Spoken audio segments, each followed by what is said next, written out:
Beautiful. All right. So as usual, I always have two lessons. I always say, which lesson am I going to teach? And I'll come in, I'll have all kinds of note-taking I'll have. Be all set up. Something profound will happen. And I'll say, oh, obviously, Divine wants me to teach this instead. So I was going to teach the premises of Krishnamacharya and how we stay grounded in balance. How we stay grounded in balance. And how do we do that? And so I'll happily teach that piece. But before I teach that, I think I have something more profound that I think I need to teach.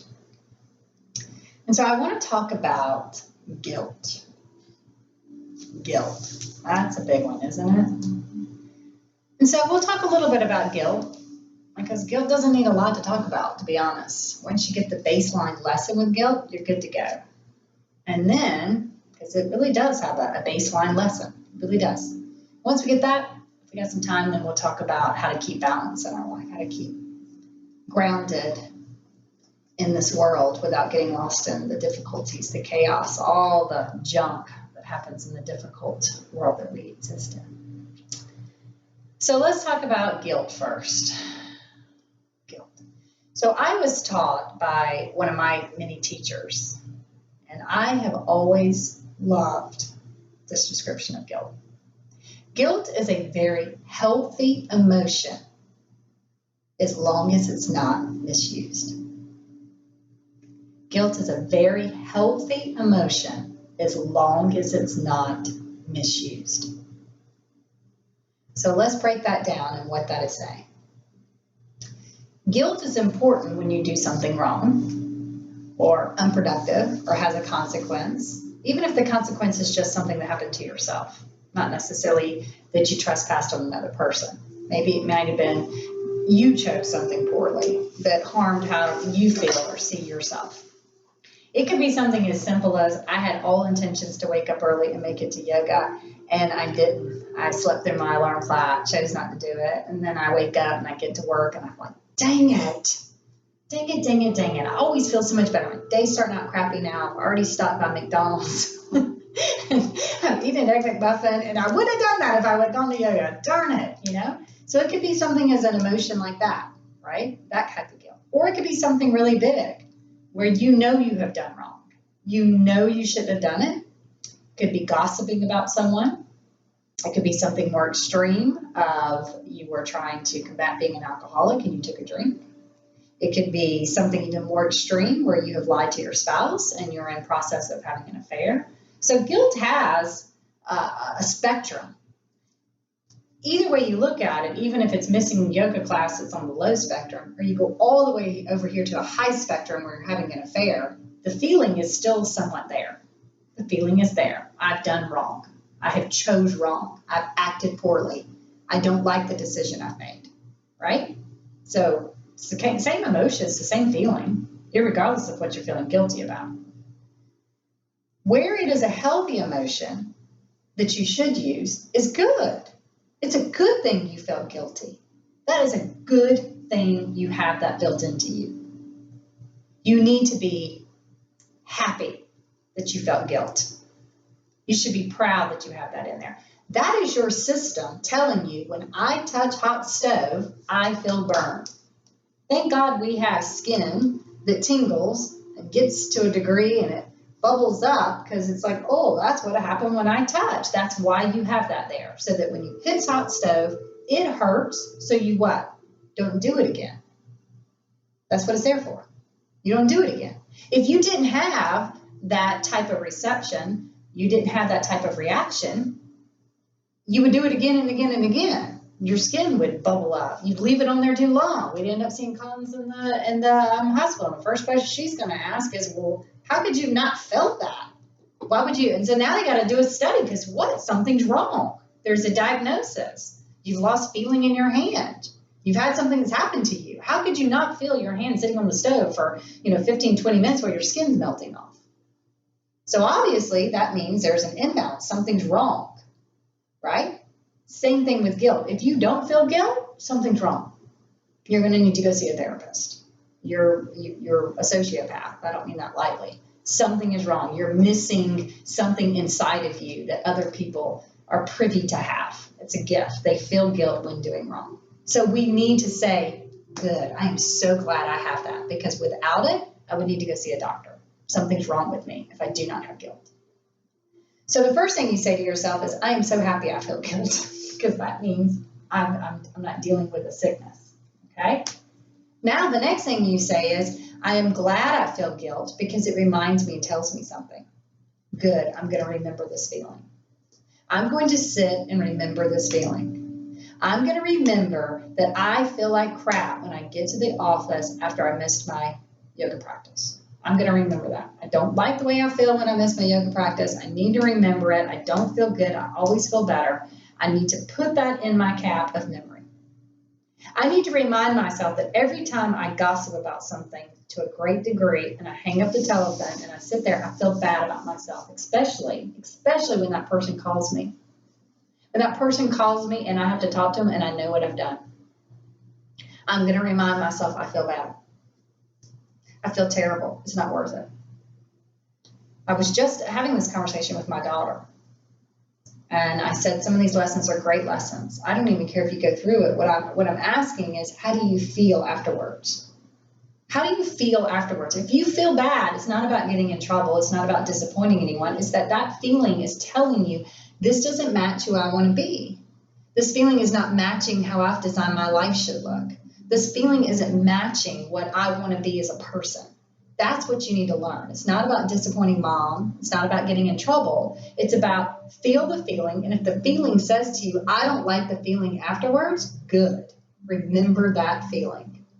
Hold on to it, everything you've got, so that you go, that every time I choose that, gives me a crappy feeling. I don't like that crappy feeling, so I'm not going to choose it anymore. I can remember way back when my daughter was little, I don't know, she was 8, and she participated with her very first gossip rink, a swim meet. And they were all sitting around and they were talking about a girl, and she participated. She sure did. She chimed in and said a little something, something, something. Well, I'll be darned, what do you think happened? That little girl told the other little girl, because that's not how gossip works. Now this little girl starts to cry and tell her mommy, and that mommy comes and tells me. Oh boy. So I called Carolina over. First thing, she thought she was going to get in trouble. I said, well, how do you feel? She says, I feel bad. I said, good. I am so happy you feel bad, and I hope you feel bad all day long. I hope you feel so bad that you cry.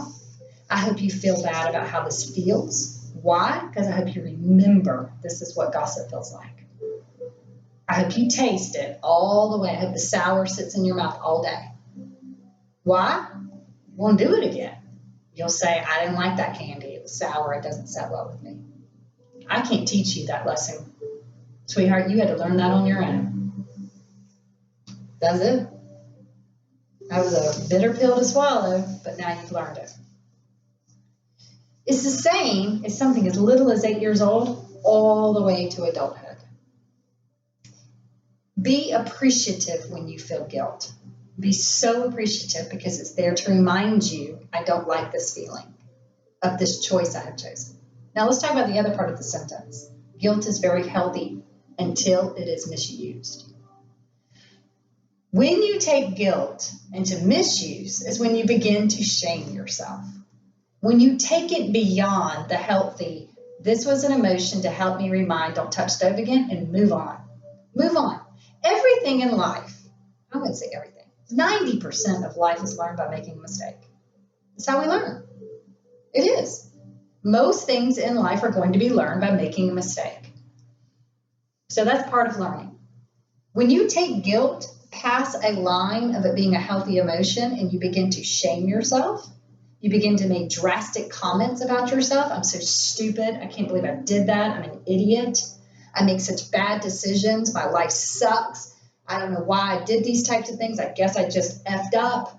I'm just an idiot. And you start going down this spiraling depression. Well, screw it. I mean, you know what? I never make good decisions anyways, whatever. I mean, it's just what I do. And you start defining yourself over these poor decisions that you made. You are misusing guilt. You're misusing it. Then it becomes a very unhealthy emotion. You see the difference? So we can't take guilt to a level of shame. We can't take guilt to a level of unrealistic consequences, even to other people. You know, it's part of the St. Francis prayer. We pardon to be pardoned. Some things you have to pardon other people. When do you pardon someone else? When do you forgive someone else? Well, they say you do most of it because it's healthy for you to forgive. I like that. I mean, I think that's great, but sometimes that's a struggle. So I've broken it down a little bit more easier. I think that you can forgive a person, but you may not forgive the act. Separate it. You can forgive the person. I once heard somebody say God threw a curveball and I swung at it. There's a lot of people that swing at the curveballs. You can forgive them for swinging, but there are some acts that are not forgivable. So I think that's a little bit easier, is to say we might need to forgive the person for whatever reason they swung at the curveball, but there is an act that we don't have to necessarily forgive. That's the line there. So yes, I do think we forgive in order to remove the toxins from us. But you know when true forgiveness happens? When someone asks. When someone asks. Lots of people don't ask for forgiveness. They don't even think to ask for it. So when someone does ask for forgiveness, by all means you are to give. Because that is them acknowledging it as a healthy emotion. That is when they have acknowledged, I feel bad, I feel guilty, I apologize, I chose this way. Go back to the stove. I touched it, I've been burned, I understand. We say good, we move on. So, unfortunately, not a lot of people ask for forgiveness. If you're one of those people, I would say include asking for forgiveness anytime you can. To your children, to your spouse. It's amazing that we don't even do it with the people we live with. That's one of my favorite lines. I've known cellmates that are nicer to each other than people are in their own home. They make an assumption, well, I live with you, so I don't have to ask for forgiveness. I can just say, well, sorry, I felt that way. I'm sorry. I'm sorry. Say that. That's not an apology. That's not saying anything. That's saying, I'm sorry. I'm a sorry human being. That's what it's saying. Finish that sentence out. I have another pet peeve. I always say, I hate when people say thanks. It's like taking the most important word out. You. Thank you. I'm specifically thanking you. When you say thanks, it's a generic term of just thanks. You meant, so what? You did that for me. It's kind of like, when you see people write Xmas. You just took the whole Christ right out of the whole equation. Like, that's insane, right? I mean, I guess if you're not Christian, it's probably okay. But if you're Christian, that's probably not the best way to shorthand Christmas. Thanks is a very inappropriate shorthand. It takes off the most important part, you. I'm sorry is not an apology. It's saying, I'm sorry. I'm a sorry person. Whatever. I screwed up. What do you want me to do? To truly say, I apologize. I don't like how I feel about the decision I've made you feel. Or I don't even like how I feel after this argument. I don't like how I feel, how we just spoke to each other. I don't like that I disappointed. Whatever it is, I don't like how I feel after I yell. I feel very bad about myself after I yell. I feel guilty. That's healthy to do. That is such a healthy thing to offer. It allows the guilt to be released. It allows the lesson to be learned. It was healthy. I feel bad. I'm going to remember when I yell and I scream, I always feel bad about myself. I'm going to try not to do that again. Lesson learned. And then we don't have to go through the whole shaming process. We don't have to go through the shaming process of ourselves. It's also your responsibility not to continue the shaming upon the person. I think most people continue the shaming upon the person when the person gives a half-ass apology. That's when I think it happens. I do. And I get that. I do. Like I said, I get that. I don't like thanks and I don't like I'm sorry. Half butt given to me. But maybe we could point that out. Just say, I hear what you're saying. Can you explain why you're sorry? And do the same for yourself. Own up that this is the emotion I'm feeling. This is how I'm feeling. and it's not, I don't like it. So I don't want to experience that again. Does that help understanding the emotion of guilt? Because guilt, it's a culprit of many, many, many things. Guilt is what causes codependency. When we feel guilty, we overindulge. Guilt is what causes us to lose discipline, because once we already start to feel guilty and shame, we lose discipline. You always laugh and say, once you're hungover, Waffle House doesn't seem like a bad deal. You're already screwed up. Might as well go get some greasy food. Then after you get greasy food, might as well take a nap. Well, now that you're taking a nap, might as well blow off doing anything productive today. Well, now that you've blown off doing anything productive today, might as well binge watch Netflix. Well, now that you've binge watched Netflix, might as well go hit Burger King. I mean, you've already screwed up. So, I mean, you might as well just go all the way into the end of the day. See how it happens? Guilt is the same way. Once we start letting ourselves slide into the self-shame, well, we're going to keep going. We missed the whole point of what we were supposed to learn. And we're just going to keep sliding down, down, down, down, down, deeper and deeper and deeper and deeper.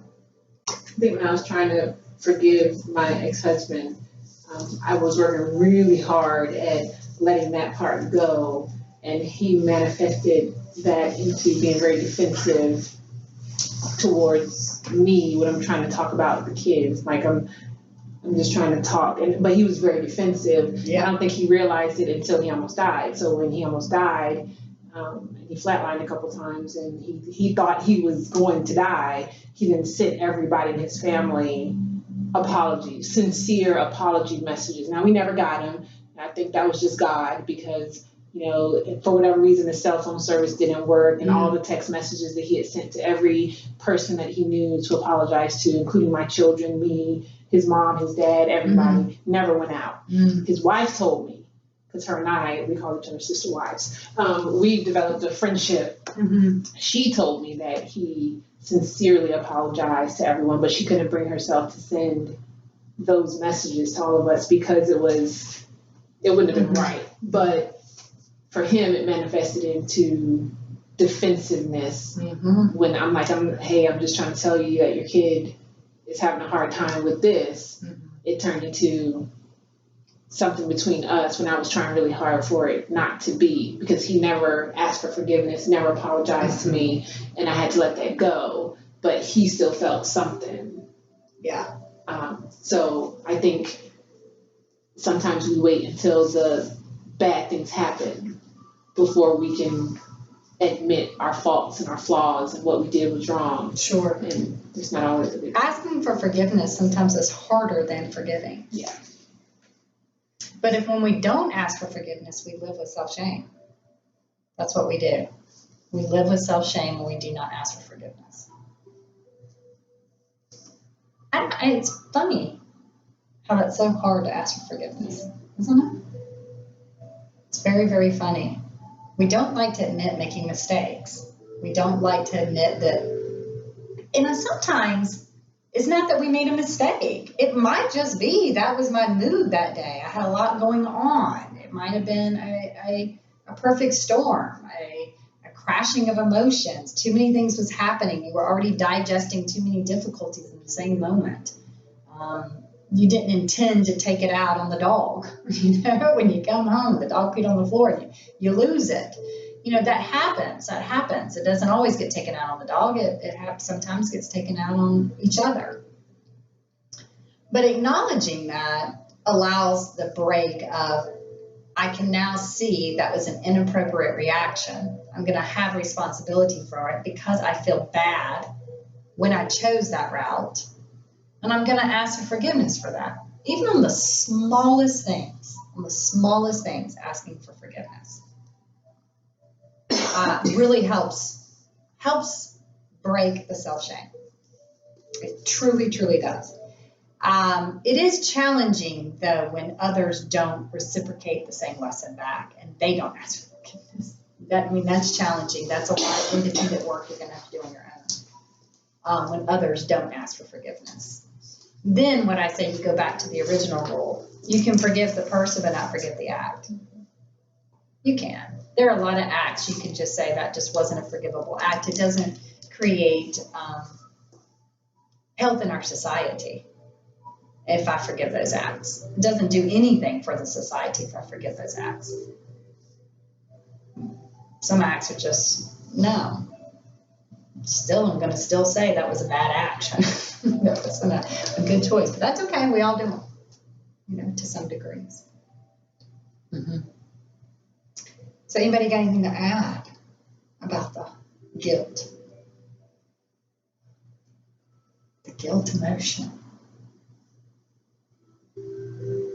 I think the forgiveness as helping the forgiver is an interesting concept. Well, if you don't, because it's the idea of maybe you're stuck if you don't. Mm-hmm. And maybe just taking, maybe I'm thinking about something different.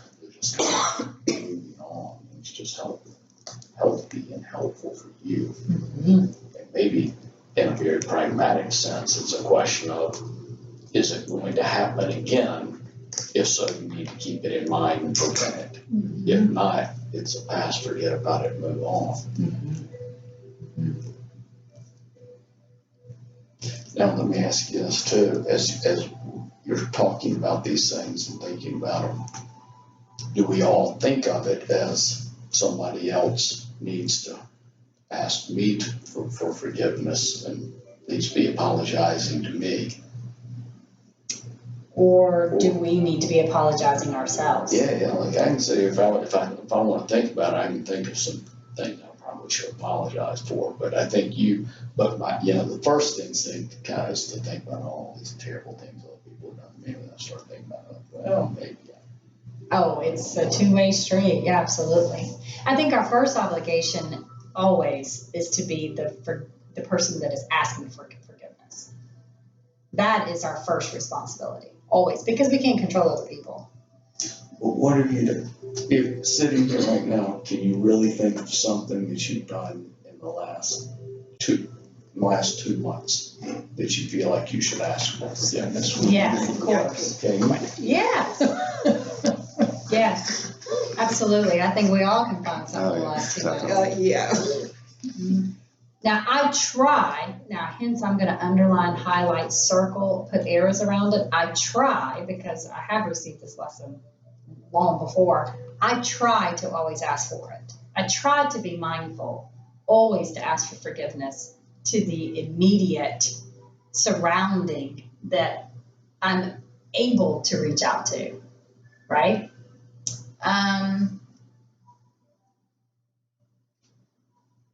I don't feel like I have done anything gigantic that has altered the tapestry of society in the past 2 months. I don't feel like I have done anything that has altered the tapestry of another human being's self-esteem or self-worth in the last 2 months. To be perfectly honest, I don't feel like I've done that ever in my life, except maybe accidentally to another human being, and I have asked forgiveness many times for that. Many times. And I can only think of one person specifically that I may have done that, but not maliciously, not with a conscious mind, not with an overwhelming reminder of guilt saying, that's not good, that's not good, that's not good, and I continue down doing it. Where I completely turned off the guilt button that said, that feels bad, you shouldn't do that, you shouldn't do that. Personally, no, I do not feel like that I've ever done that. If I have, because we're recording this, I asked for forgiveness. Maybe I'm going to be like, oh, I'll be like, John, oh my God, I got like 16 emails of all these people that are like, look, bitch. I can name all 6 times. I'm like, oh God, really? So I guess awareness. I don't have full conscious awareness of that. But that's a great thing to have to reflect on and ask yourself. Mm-hmm. And I do think of this here at the altar. That's David Carter that's rowing in the rowboat. I think Blake knew David. You knew David, right? David was a person that has been practicing at the studio from the day that it opened. He was a dear friend, very good to my daughter. It was just he had no children of his own. And he passed away 3 years ago, I think. Two, because y'all did the celebration last year when I was here. Okay. And, you know, I had the privilege of spending time. He was at hospice in his home. So I had the privilege of going over and spending a lot of time with him, you know, literally like crawling in his bed, hanging out, laughing, all the way up to the point of him passing away. And I can remember him laying there, and he said to me, I don't feel like I've ever done really an extreme trespass to anyone. I don't feel like I've ever been purposely malice to anyone. He's like, now don't get me wrong, I had made some big mistakes and made some stupid decisions. He was an alcoholic at one point in his life. But I thought that was one of the most profound things I'd never heard a person say, that I took such to heart, that I had the privilege of hearing, that I decided right then and there, I want to be able to say that too. Like, I want that to be exactly the emotion I have at the passing of my life.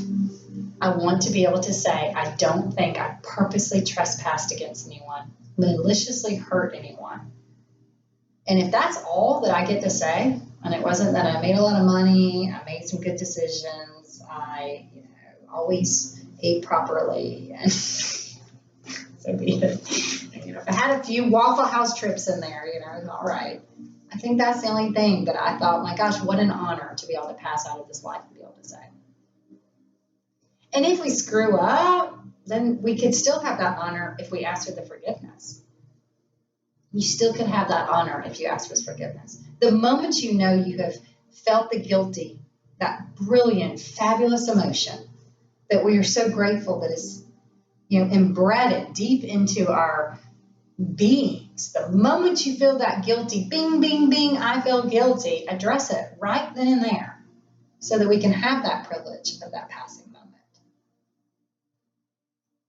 I think it's a brilliant emotion that God wove in us, a brilliant one. Thank God we have it. I think one of the most dangerous things we could do is to ignore it.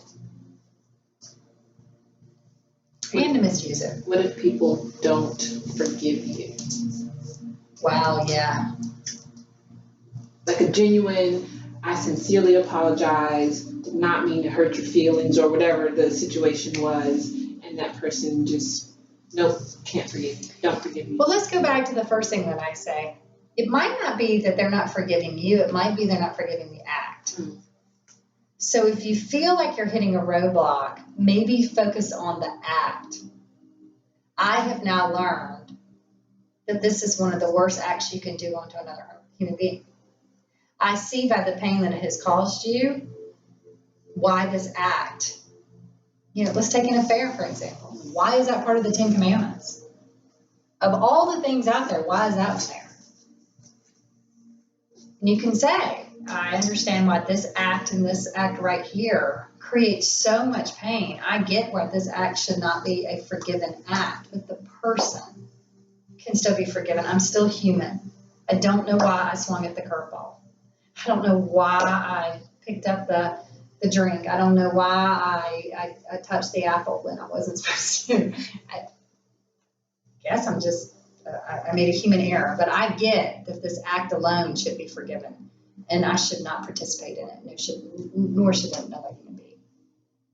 Sometimes that helps because at least you're identifying the act as bad. Like, no one should do that act. If it still doesn't work, well, hey, you know, you gave it your best, and they're probably dealing with something a lot deeper that has nothing to do with you. It probably has something to do with you, but you're part of the apple pie. But don't think it doesn't go unnoticed in someone's heart. Don't ever think it doesn't. I think all attempts at forgiveness eases suffering. All attempts. But you may have to realize that your act may not be forgivable. That's okay. That's why you're not going to do it again. That's why you're not going to do it again. Like, you now see, okay, we don't do that. You know, we don't pick up cats and throw them against walls. I get that now. That's not a forgivable act. I don't know why I did it. I got confused. I got crazy. I was angry.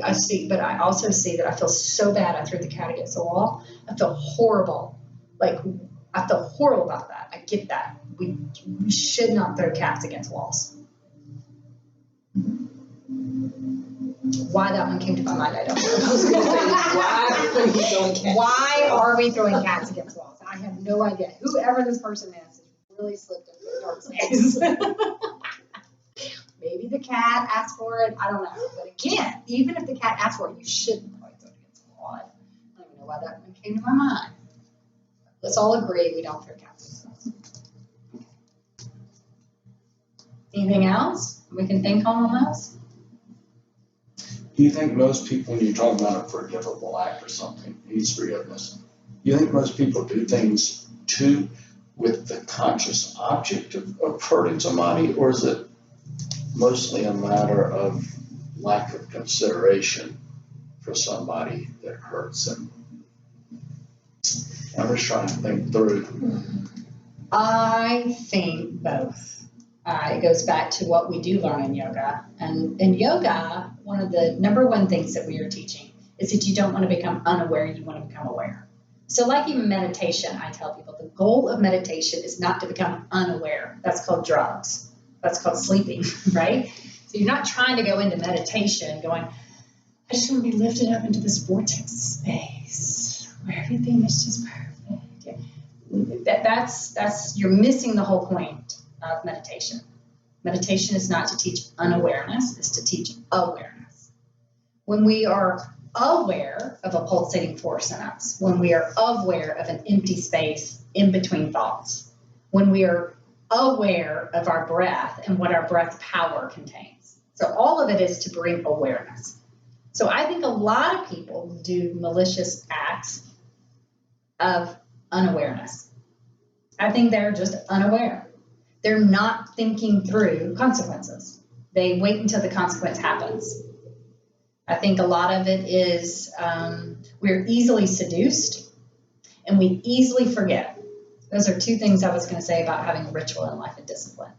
We can easily forget our rituals, we can easily forget our discipline, and we're easily seduced. Absolutely. And then we easily can forget that we have a responsibility to other people's feelings. We can easily forget that we're intertwined and other people. I always say we don't live on an island by ourselves. Even if you're a single person and you don't have people in your home, you're still not on an island by yourself. There are still other people you're interacting with. I think sometimes we get to a place of unawareness of these other people. So that I would say happens a lot. I know, not fun. Somebody's selfish. The other thing I think happens, do I think people maliciously do things to hurt other people?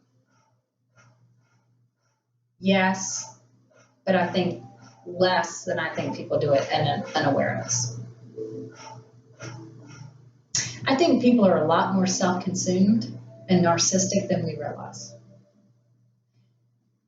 I think sometimes you know you're hurting someone else, but you are doing it because you have a weakness that's going on in your own self. Again, narcissism, self-absorption. You want yourself to feel better. You want yourself to look greater. You ever heard, where did I read this? I wish I knew where I read this, but you never want, people aren't really great by making other people weak. And a lot of people go down that route. If they can make other people look weak, then they look greater. And that is such a poor way of going through life. And there are a lot of people that thrive on that. If they can talk about how weak everybody else is, then by essence, it makes them look great.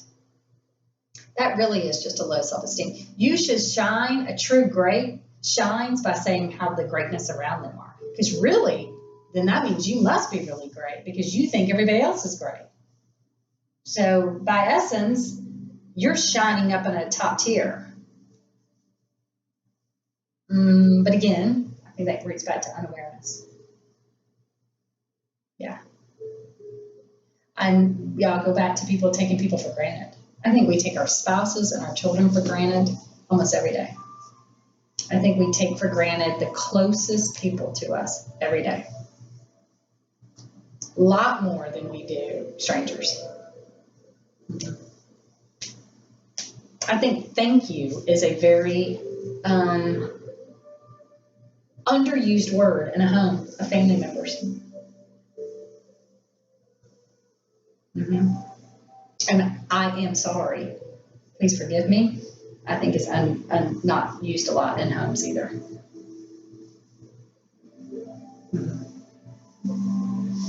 It's kind of sad, isn't it? And those are just such baselines. Going back to it, those are such baselines of eliminating guilt. Uh-oh, ding. But that's a good point. Maybe people aren't even aware of feeling guilt. That's even more alarming. Remember when I said, if somebody came in to you as a nurse, immediately something's wrong if they have a burn on their hand and said they didn't feel the burn. Something's wrong if somebody's not feeling guilt. It means they've gotten so ingrained in a pattern of unhealthiness, of not feeling guilt, something's really wrong. Somebody's told them this behavior is completely okay to a degree that this is now needs to be diagnosed. Yeah. So that's why I'm telling y'all don't want to get rid of your guilt. Please don't ask to get rid of guilt. Keep it, but deal with it as it happens, just like a burn. The moment you feel it, deal with it. Know this needs to be addressed so that you don't have to live with it all the time. Mm-hmm. Does that work? Everybody like that? Yeah. What's your guilt recently? Ooh. What's your guilt recently? You said what's our guilt? Yeah, what's your recent guilt? Oh, I sometimes I can be a little abrasive. And most of my 20s and 30s, I just wasn't aware. Sometimes get done, let's get it done. I don't have time to hold hands and sing Kumbaya, let's just get it done.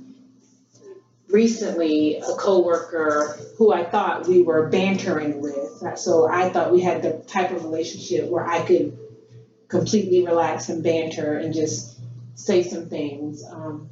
From her perspective, we didn't have that type of relationship. I think she was just playing along because of the environment. And I didn't realize that, again, I was unaware. And anyway, a situation happened and she started behaving differently towards me. So that's when the awareness kicked in. I was like, oh, okay, something's not right here. And I went to her and I said, hey, is everything okay? Because you seem to be acting a little bit different. And first she's like, no, I'm fine. And I was like, I'm pretty sure you're not, because you're treating me a little bit differently, and what's wrong? And then she said, you really hurt my feelings when you said this, this, and this. And my initial immediate reaction was defensiveness, because, we were just joking. That's how I am. Right. Why were you upset? Because we were joking. Right. But I also recognize that I've done things like this in the past, not realizing I've hurt people or they've been disrespected by something I said or did, and I never addressed it. So, I literally had to stop her and say, no, look in my eyes. My intention was not to hurt your feelings and to make you feel disrespected. I need you to understand that. I thought we were joking. I didn't realize you were going to take it this seriously. And I don't think she forgave me, me or the act. I think it's all one lump sum to her. But that's my guilt. I don't hold on to it. I'm just really aware of how I interact with people and what my banter looks like on the other end. Because I'm not always aware that I can be a little abrasive. I have something I read very recently, and I was sharing it with my daughter, to be honest. My family's very sarcastic, and sarcasm is something that has always been part of my family. And I have also been a very sarcastic person. And then one day I read that sarcasm is a form of bullying. And I had to sit with that and realized it absolutely is. It never turns out well. Because it's intended to make the other person feel bad or not smart. And there's some type of truth that's always in sarcasm. It is not a healthy love language. In my current marriage, it is not something I ever do. We never do sarcasm with each other. I used to do it a lot in a previous relationship. I do not do sarcasm with my husband now. I realize there are moments that I think I could get a zinger out, and I know it would be a good zinger, but I realize all I'm going to do is get a little dig in him, and why would I do that? So I started working on that. So here's a great example of you picking that up. The act, you've realized now, the act of sarcasm is not an act that we probably should participate with. So you got a good lesson there. You're like, okay, note to self. Sarcasm might not be the best sense of humor unless it's done upon myself. Right? I can keep my witty personality and my sarcasm because it's so keenly developed. I hate to like lose my whole skill set. I've cultivated, but I'll probably just turn it upon myself. Mm-hmm. And I think that was a big lesson I had to learn as well is, wow, that's not a healthy, it is a form of I bullying. don't think it's a healthy, I don't think sarcasm training yourself is healthy. No, it probably is not either. I was being kind of facetious. I mean, you'd only do it if it's, really funny and, witty. But absolutely right. Even a dig on yourself is going to lead to a form of bullying yourself. You're right. Yeah. Yeah. And we all know sarcastic individuals that we meet in the beginning stages, and they're funny and they're charismatic and we enjoy being around their presence until, guess what? Till you don't. And the moment you don't is when you realize it's always, they took it too far. Every single time. They took it too far. And it always ends up happening to you. Eventually, if you hang out long enough, it's like, wow, that hurt, that's dumb. Yeah. But hey, hallelujah. Congratulations. She was a teacher. Because she helped you see, gosh, the consequences. Somebody doesn't personally like me now, and it's not me, it was an act I chose. Yeah. And that's good. That's healthy. Congratulations. Yes. Yay. I'm going to say something sarcastic just Yeah. I did. I caught myself. She was like, I want something sarcastic to come out so bad. Yeah. Anybody else? Anybody else have anything they're struggling with? On the guilt world? I guess we don't stay with guilt world. We'll do Christian Victoria next time.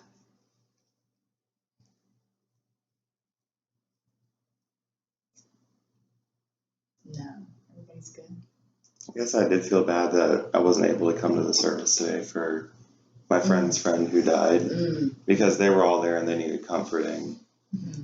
But I felt like I didn't have that relationship with him. So I was kind of conflicted a little bit. Mm-hmm. But I did feel kind of like I wasn't there for them a little bit. Mm-hmm.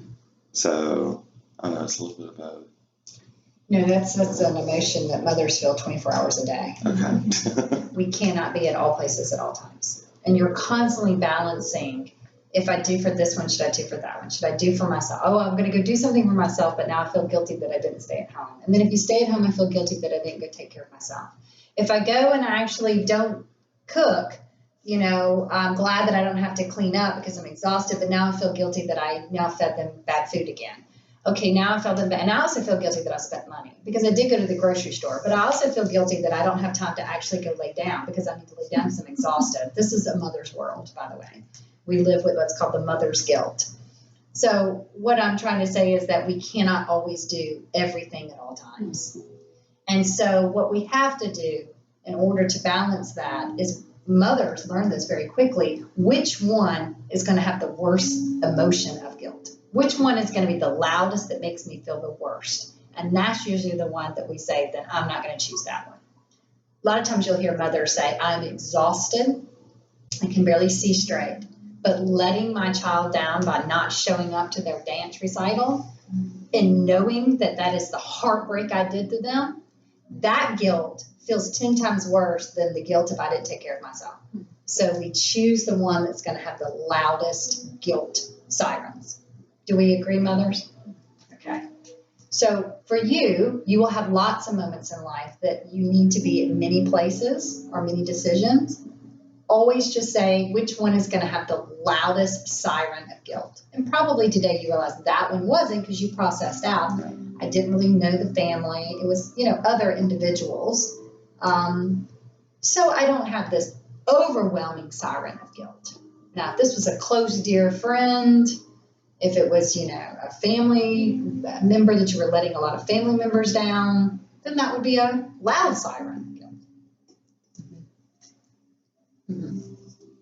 Because in the mother world, you live with it the moment you stand on the ground till you go to bed. All these things that we're supposed to be doing. So you have to balance that. Again, it goes back to guilt is a very healthy emotion until it's misused. But that's good. It's always good when we bring up our own personal things because we learn. There's no other way to learn without, personal exposure, being humble. How do we learn if other people don't say, here's what I know, would you like to see my map? By the way, I went down that route and I fell in a hole. I tried to put stuff around it like stones so other people won't fall in it. And that's a big thing. There is a whole little fable about that. If you find a hole in the path, do you leave it? Or do you take the responsibility of covering it up so other people don't step in it? And covering it up so other people don't step in it is a very kind thing to do. And that's when you do say, hey, I've done this, and I can tell you my experience from it. And that's what it means to be humble. So it's a good thing to admit. It's a good thing to admit screw-ups. Because those are the times that you can help other people not to fall in the same hole you fell in. Pointing it out, saying there it is. Okay, good. All right, so we're going to wrap up so that we can end the guilt of not being at home with our families. Because they're all home wondering where we are and that little voice, but we also knew the guilt of not bettering ourselves. The Dalai Lama, I'll close with this. The Dalai Lama came to Atlanta, I don't know, 10 years ago, maybe. It was a very private, little intimate gathering that was kind of an invitation only to see him. And I went along with my daughter. Somebody in the audience, he was talking about truthfulness. And so they asked a question. And the question was, I feel really bad, the Dalai Lama, because I had to lie to come here. I couldn't get a day off, so I actually had to lie to come see you. And he started laughing. And he said, well, I think that was a good lie. He said, if you have to do a lie to benefit something of this great degree, then that was a lie you had to do. That was something you had to do, because what trumped that was the amount of knowledge that you're getting here. So you see, nothing is always all that gray. So sometimes, like I said, if you're going to feel a little guilt from leaving your family, but the gift of receiving something that's going to rejuvenate you for months, years on end, then it was probably worth a little bit of guilt to leaving your family for an hour or two. Right? Just like the Dalai Lama said, it was probably okay, because what you're going to receive from me is going to be a lot more than the feeling of guilt that you had to tell a little fib to miss work. Right? Good. So let's take a little moment to hold a grain of time of meditation. So just try to sit nice and straight. Close your eyes. Slide your tongue up to the roof of your mouth, Vichara Mudra. Notice how that just relaxes the muscles in the face.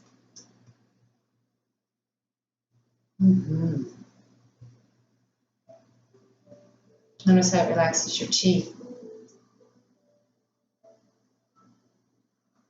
Now, go to your breath, not hungry. Savor taking the inhale in. And savor letting the exhale fall out.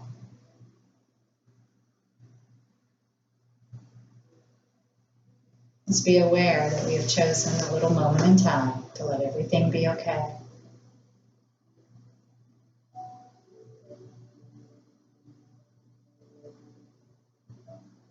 We have chosen this moment in time to allow ourselves to feel content and just sweetness, breathing.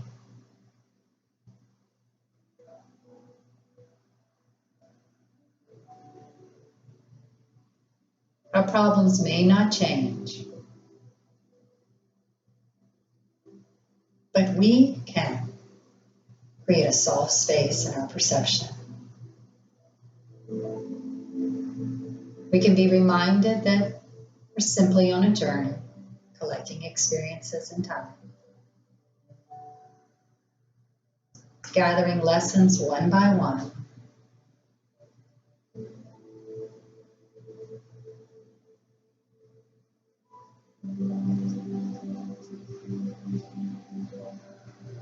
It is in this soft breath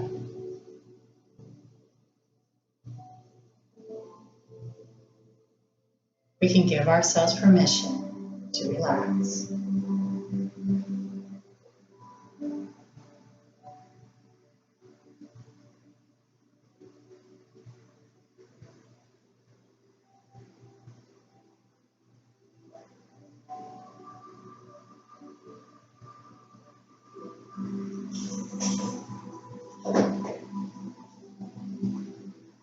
Placing hands into prayer at the heart line.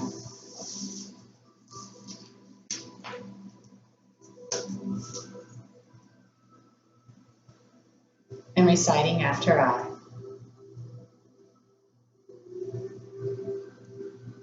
Namaste. Namaste. To receive your 3 prayers. The first is for you, second is for your family, the third for the community in which we reside. Om Shanti. Om Shanti. Om Shanti.